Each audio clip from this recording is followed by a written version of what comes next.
So hey guys, welcome everyone, welcome to our channel. And आज कुछ match खेला जा चुका है कल रात को, एंड कुछ मैच खेला जाने वाला है। इंपॉर्टेंट कुछ मैचेस के बारे में बातचीत करेंगे।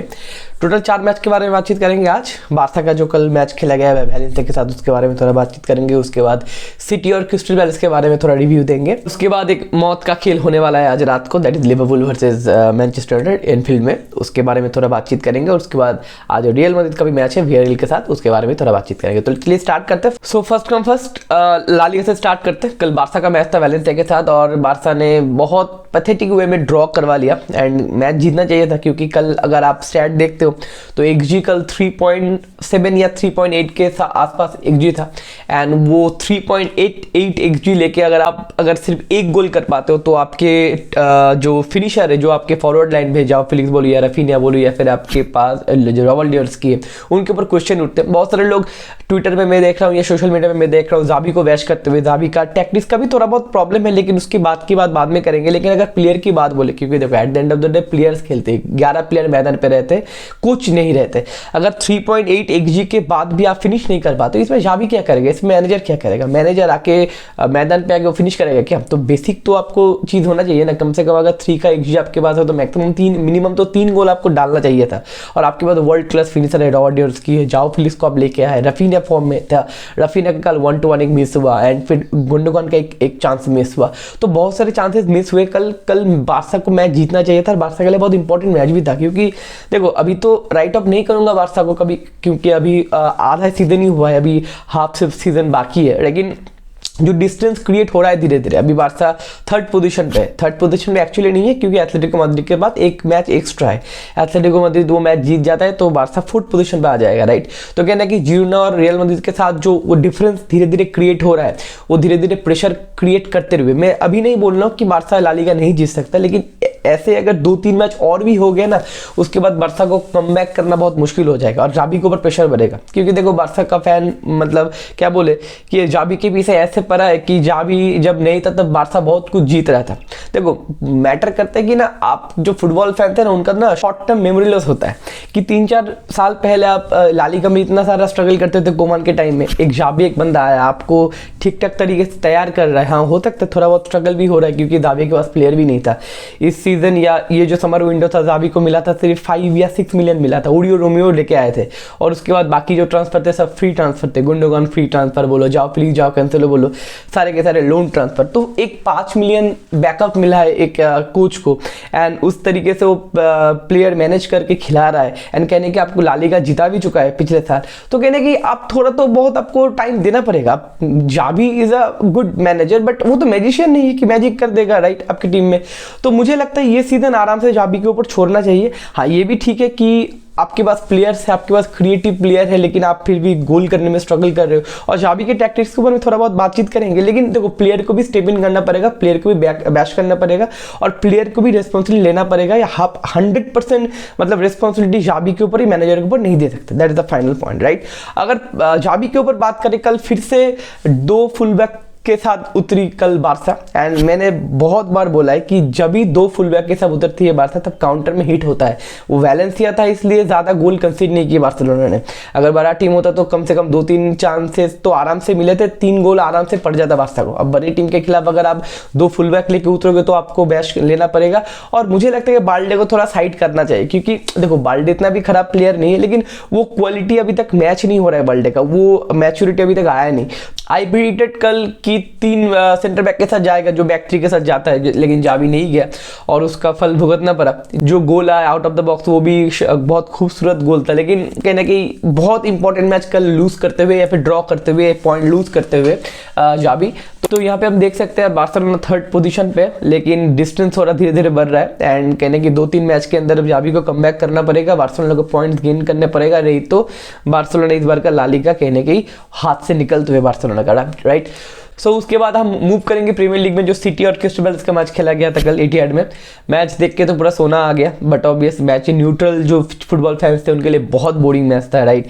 बिकॉज बहुत दिन बाद मुझे लगा कि Manchester City needs Kevin De Bruyne. जी हाँ, जो उनके मिडफील्ड में वर्टिकल पासिंग हो रहे थे, बहुत बोरिंग फुटबॉल था।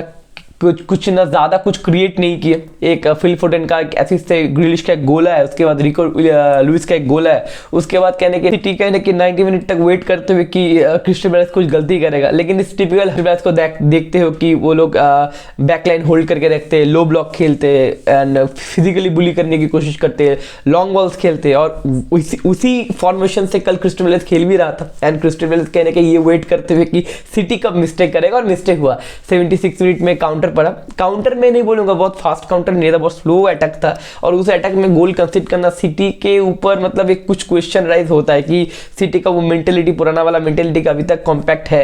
अभी सिटी को हम राइट ऑफ नहीं करेंगे, but obvious we know what is Manchester City, और हम लोग को सारे लोगों को पता है कि second half of the season city ज्यादा डेंजरस हो जाती है, स्पेशली फ्रॉम जनवरी, एंड वो एक अलग स्ट्रीक में चले जाते हैं और उसके बाद ट्रिबल उखाड़ लेते हैं, जो पिछले 3 से 4 साल से करते हुए सिटी, पिछले साल तो ट्रिबल भी उखाड़ लिया था सिटी ने।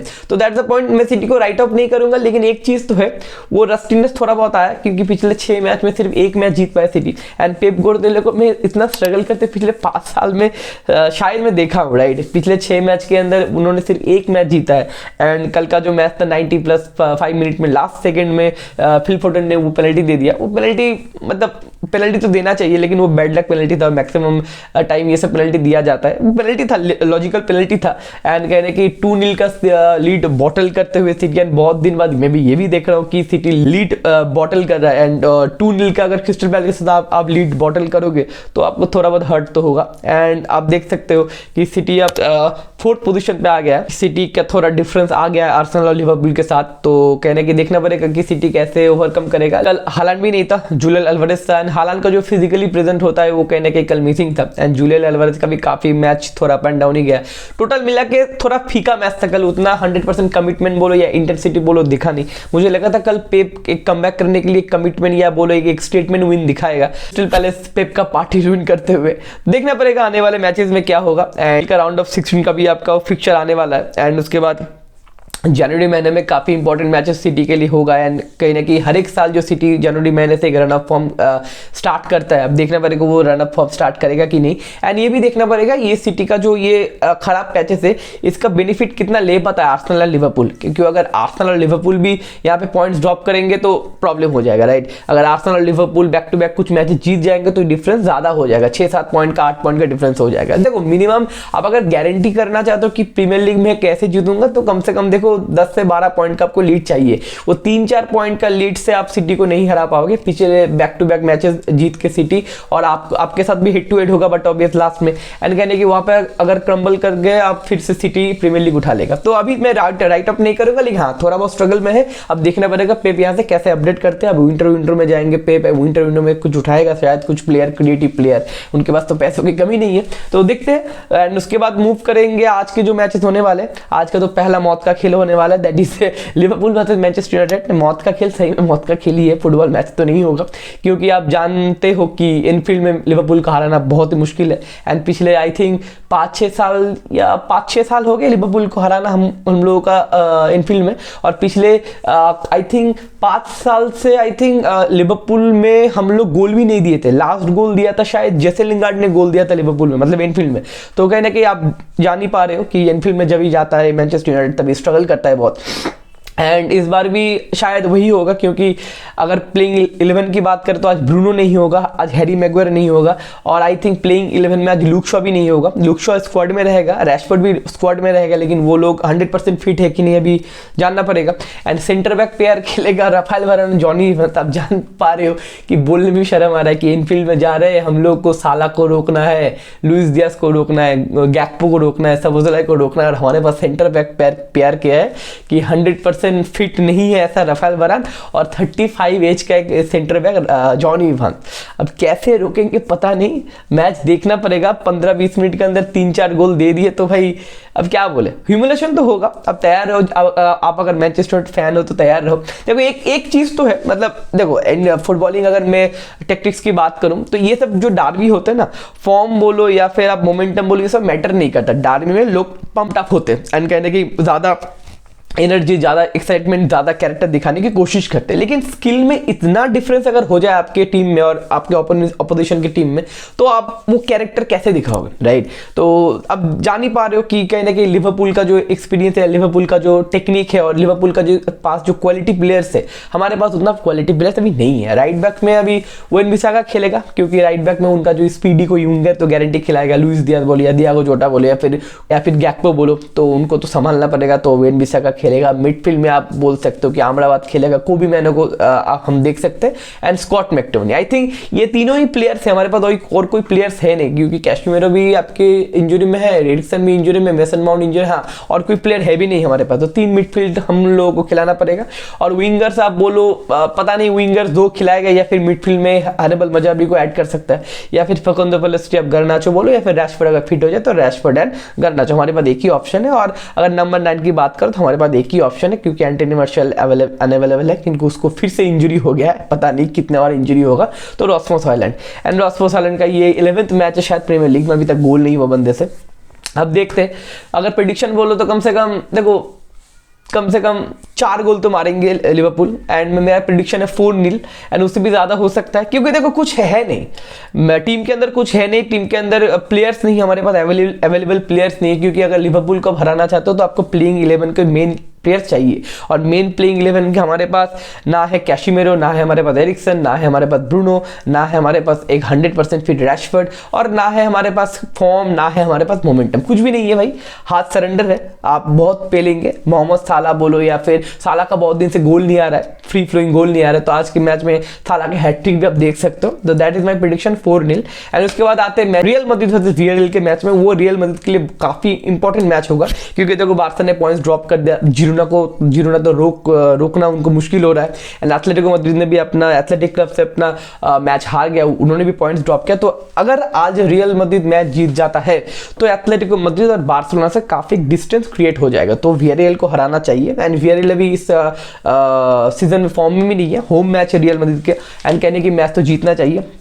एक पॉजिटिव पॉइंट है, चुआमेनी वापस आ गया, हमारे पास कारवाल नहीं होगा, हमारे पास विनीसियस जूनियर नहीं होगा, एंड हमारे पास कैमाविंगा भी नहीं होगा। लेकिन पॉजिटिव न्यूज़ है, चुआमेनी वापस आ गया स्क्वाड में, प्लेइंग 11 में दिख जाएगा, या फिर ना दिखे तो आपको स्क्वाड में की गारंटी दिख जाएगा।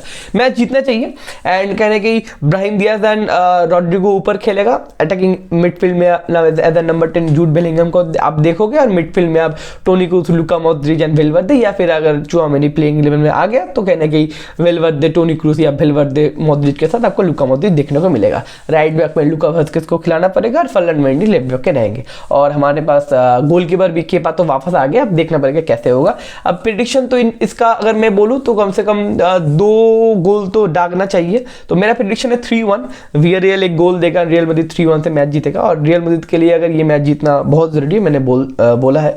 तो देखते हैं, आज आर्सेनल का भी मैच है, इन सारे मैच का रिव्यू कल सुबह मिल जाएगा, and hope for the best, and pray कीजिए, दुआ कीजिए मैनचेस्टर यूनाइटेड के लिए कि 2 या 3 गोल से ज़्यादा ना कंसीड करें, नहीं तो टेन हैग कल सुबह सैक भी हो सकता है। क्योंकि मैं एक अच्छा चीज़ बोल देता हूँ at the end of the day, क्योंकि लिवरपूल का मैच के बाद जोसे मोरिनो सैक हुआ था, लिवरपूल के मैच के बाद आई थिंक लुई वैन गाल भी सैक हुए थे, लिवरपूल के मैच के बाद आई थिंक राल्फ रैंगनिक रिजाइन किए थे, एंड उसके बाद लिवरपूल के मैच के अगले मैच के बाद लिवरपूल के मैच, उसके बाद एक मैच के बाद ओले गुनार सोल्शर भी सैक हुए थे।